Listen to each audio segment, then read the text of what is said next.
come montare e tarare il giradischi che ti sei appena comprato. Allora, questo video mi è stato richiesto e sollecitato dalla rivista AF Digitale, una rivista molto nota, molto seguita soprattutto sul web, che mi segnala che c'è una grandissima voglia di informazione in questo senso. Stanno infatti aumentando sempre di più gli utenti dei giradischi e quindi dell'ascolto del vinile. E ben volentieri giro questo video che come al solito non sarà un mero banale tutorial, ma cercherò di arricchirlo con qualche informazione e magari qualche curiosità in più, anche se il video durerà qualche secondo in più del normale.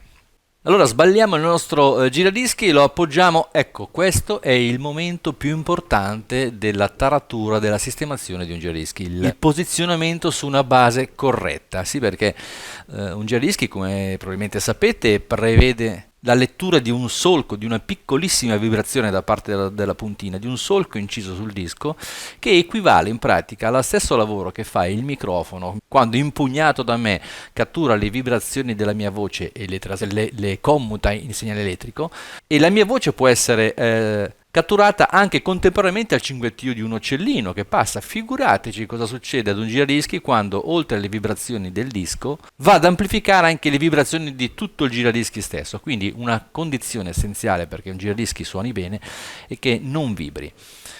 Ecco perché nel fantasmagorico mondo dell'alta fedeltà vedete dei giradischi dalle prestazioni, dalle costruzioni estreme. Sono quasi sempre tutte tese ad evitare di catturare le vibrazioni che nell'ambiente dove il giradischi suona inevitabilmente ci sono le casse che suonano e inevitabilmente le strutture all'interno della stanza vibreranno. La struttura che fa da supporto al nostro giradischi può essere acquistata, quindi ci sono in commercio una serie di tavolini apposta. Ci sono due categorie di tavolini antivibrazioni, quelli estremamente leggeri e rigidi, magari montati su punte, che ottengono il risultato seguendo una certa linea, e l'opposto, supporti dotati di una grandissima massa, molto pesanti, che proprio grazie alla loro massa si spera che non accolgano le vibrazioni o comunque non le trasmettano al giradischi. Ma noi abbiamo un test empirico molto efficace. Appoggiate il giradischi sul ripiano che avete a disposizione, mettetelo in funzione ovviamente, appoggiate la mano sul ripiano. Se questo vibra vuol dire che è probabile che trasmetterà le vibrazioni al tuo giradischi, o ancora appoggiate la mano sul corpo del giradischi stesso e se sentite che sta vibrando in simpatia con l'impianto stereo, c'è qualche cosa da fare per evitare questa dannosissima vibrazione, che è la prima cosa da tenere in considerazione quando si installa un giradischi.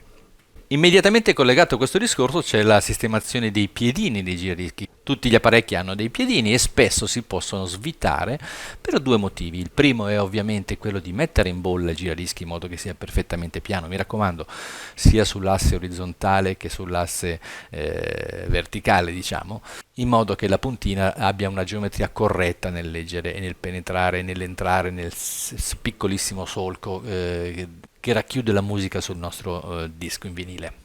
Oltre che per mettere in bolle il giradischi stesso, i piedini servono anche come ammortizzamento proprio contro le vibrazioni di cui abbiamo parlato fino adesso. Ed infatti, se ci fate caso, quasi tutti i giradischi hanno dei piedini che si possono svitare, non solo per alzare e abbassare l'altezza, ma anche per permettere a un piccolo sistema di ammortizzamento che c'è all'interno del piedine stesso di lavorare in maniera più corretta, un po' come gli ammortizzatori della macchina, le cui molle vanno tarate, non vanno lasciate a pacco, non vanno lasciate a fondo corsa.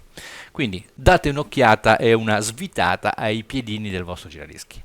Stavo dimenticando una cosa estremamente importante in cui spesso non ci si fa caso. Togliete assolutamente durante l'ascolto di un disco il coperchio che si va a infilare su due cerniere avvitate solidamente al corpo del nostro giradischi, fa da antenna per le vibrazioni, mettendolo in risonanza completamente. Quindi quando volete il massimo delle prestazioni togliete il coperchio dal corpo stesso del giradischi. Abbiamo parlato dei piedini, ma la parte più evidente di un giradischi è il piatto stesso. Qui non c'è moltissimo da dire, ma qualcosa si può fare comunque. Ad esempio, ricordatevi di pulire accuratamente la superficie dove andrete ad appoggiare il vostro vinile. Non lo fa quasi mai nessuno quasi mai ci pensa, ma nel momento in cui appoggiate il vostro disco, tutta la polvere sul piatto verrà inevitabilmente catturata elettrostaticamente dal lato B del nostro disco, che prima o poi vorremo ascoltare, no? Quindi puliamo dalla polvere il nostro piatto e già che ci siamo facciamo attenzione a non schiacciare radialmente da una parte o dall'altra perché andremo a danneggiare il perno, altra parte molto importante di un giradischi. Deve essere estremamente scorrevole, estremamente preciso, estremamente dritto e quindi rischiamo di danneggiarlo forzando il piatto in maniera disassata. Non c'è molto altro da dire in questo momento sui sistemi di trasmissione, quindi trazione diretta o trazione a cinghia, ma nessuno me l'ha chiesto, ma io esprimo la mia preferenza per i sistemi a trazione diretta nel caso di un utilizzo professionale per la miglior reattività e potenza dei sistemi con motore direttamente collegati al perno, mentre preferirei quelli a cinghia nell'ascolto di alta fedeltà perché virtualmente isolano il motore che potente o meno è staccato fisicamente dal perno ed è collegato dalla cinghia che lo disaccoppia e quindi non trasmette le famose vibrazioni che abbiamo visto quanto sono malefiche nel nostro sistema di lettura di vinile. Già che ci siamo parliamo di questo giradischi, di questo esemplare, questo è uno che ho io da più di 35 anni, è un Technics SL 1200 come si chiama in gergo ed è probabilmente il giradischi e forse addirittura l'articolo di alta fedeltà più venduto in assoluto sul pianeta Terra, nel passato, nel presente e probabilmente anche nel futuro. È un giradischi infatti che per la sua costruzione estremamente robusta, con delle features particolari, che i suoi tempi erano assolutamente di vertice, adesso ci sarà anche qualcosa di meglio, che per questi motivi veniva assolutamente utilizzato da tutti i DJ in tutte le discoteche, in tutte le radio private, in tutte le stazioni broadcast, televisioni, da tutti i ragazzi che volevano di esercitarsi a fare i disc jockey nelle feste e quindi se ne sono venuti veramente tanti, anche perché ogni volta che si acquistavano non se ne acquistava uno ma se ne acquistavano due, quindi tutto doppio. È un giradischi veramente standard nel mondo dell'alta fedeltà professionale e anche amatoriale. Lo prendiamo come esempio sia perché è così diffuso sia perché in pratica ha tutte le regolazioni che hanno la maggior parte dei giradischi. E ad esempio passiamo al braccio. Molto suggestivo il braccio, sembra essere il cuore dei giradischi, forse in pratica lo è, e prevede parecchie regolazioni, il peso di lettura, l'anti-skating e l'installazione della testina sullo shell, cioè sulla conchiglia porta testina, nel caso non fosse già premontata di fabbrica. Come vedete, se disponete di uno shell universale, come in questo caso, che può accettare quindi qualunque testina voi andiate a comprare, noterete che ci sono delle asole dove questa testina può scorrere in avanti e indietro e può essere anche messa in asse o disassata. Ecco, è molto importante che questa testina venga montata nel punto giusto, non a caso. Come fare? Beh, a corredo di ogni testina c'è una dima indispensabile che vi permetterà di fare questo allineamento in queste due feritoie che vedete nel video corretto, è estremamente importante, viceversa la puntina, in particolare se ellittica, quindi non sferica, non penetrerà esattamente con precisione all'interno del solco e tanti saluti alla nostra riproduzione. Vediamo invece come agire per dare il peso di lettura alla nostra testina. Come vedete ogni braccio ha un contrappeso dalla parte opposta alla testina che serve proprio per dare il peso di lettura corretto. Come facciamo a sapere qual è il peso di lettura corretto? Beh, bisogna avere un punto di partenza, un punto zero dal quale partire, no? E quindi cominciamo a identificare quello che è il peso vero e proprio e quella che è solamente la ghiera di lettura, cioè una ghiera graduata che serve solo come indicatore. Muovendo il peso troveremo non senza difficoltà un punto di equilibrio in modo che il braccio stia esattamente orizzontale e non vada né verso l'alto né verso il basso, sempre muovendo il peso posteriormente. Ecco, questo punto, una volta trovato, è il punto di equilibrio dove possiamo ragionevolmente dire che il peso di lettura è 0.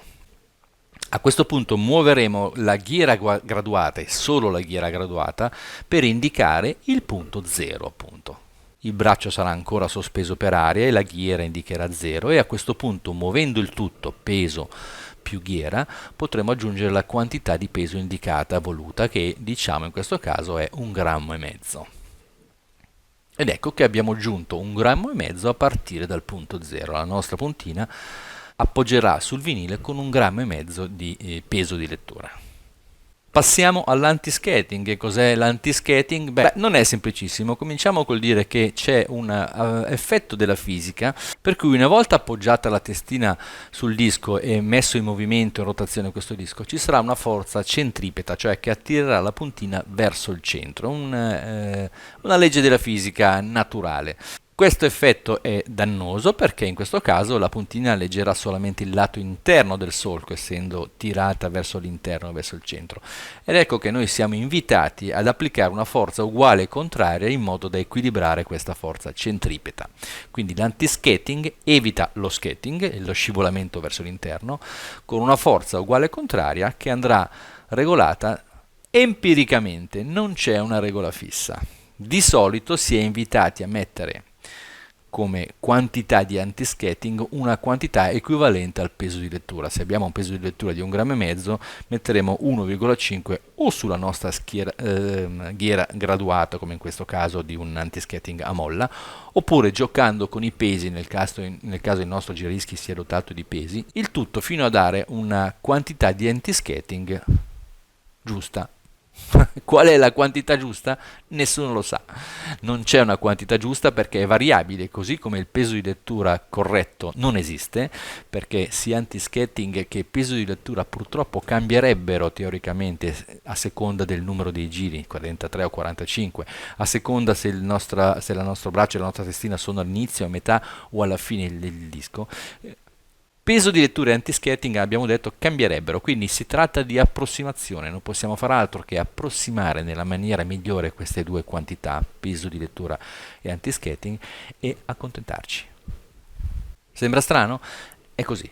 Il giradischi in vinile è un miracolo della meccanica ed è tanto fascinoso quanto impreciso, è tutta un'approssimazione. Se prima o poi vorrete un mio punto di vista su se sia meglio l'audio digitale di un CD o l'audio analogico di un vinile, farò un video, ma sarà pericolosissimo. In ogni caso, questo è il mondo del vinile, tanto impreciso e fonte di compromessi quanto fascinoso e magico. Per il momento mi fermo qui, spero che continuerete a seguire sia AF Digitale, la rivista che sta ospitando questo video, sia il mio canale, che è quello del microfono, per tutto quello che riguarda il campo audio sia professionale che amatoriale. A presto!